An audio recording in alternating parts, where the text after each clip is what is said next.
Beef Pares Mami. Umpisa natin sa paggawa ng soup stock. Magpakulo lang tayo ng tubig at ilagay natin yung beef neck bone o yung buto-buto ng baka. Naglalagay din ako dito ng carrot, celery at sibuyas na tinali ko lang sa loob ng cheesecloth. Ituloy lang natin ang pagluto sa mahinang apoy ng 2 to 3 hours. Takpan muna natin at maya-maya isiso natin ito ng patis at ng ground black pepper. Iluto naman natin yung pares.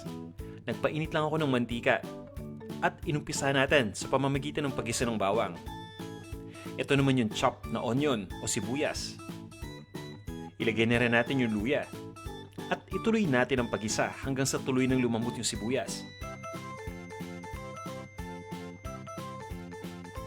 Ilalagay ko na dito yung beef. Ito'y laman ng baka na hiniwa lang natin into cubes.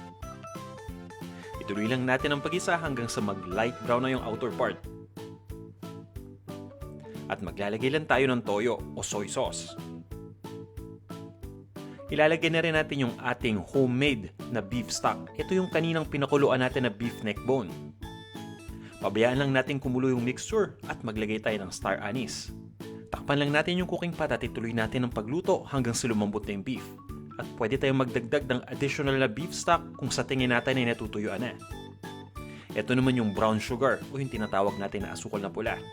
Maglalagay din tayo ng asin at ng paminta. Haluin lang natin ito at iset aside muna natin.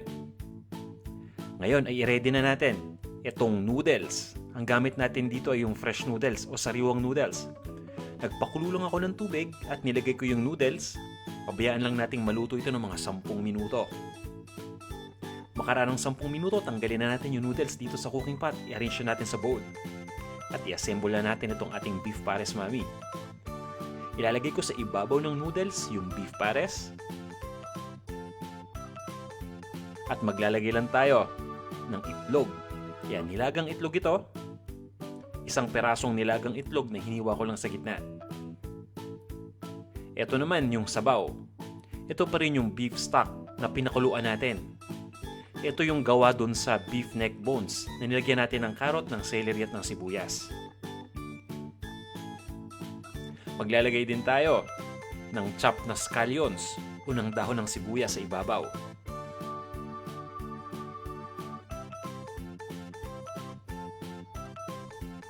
Yan, ready na to.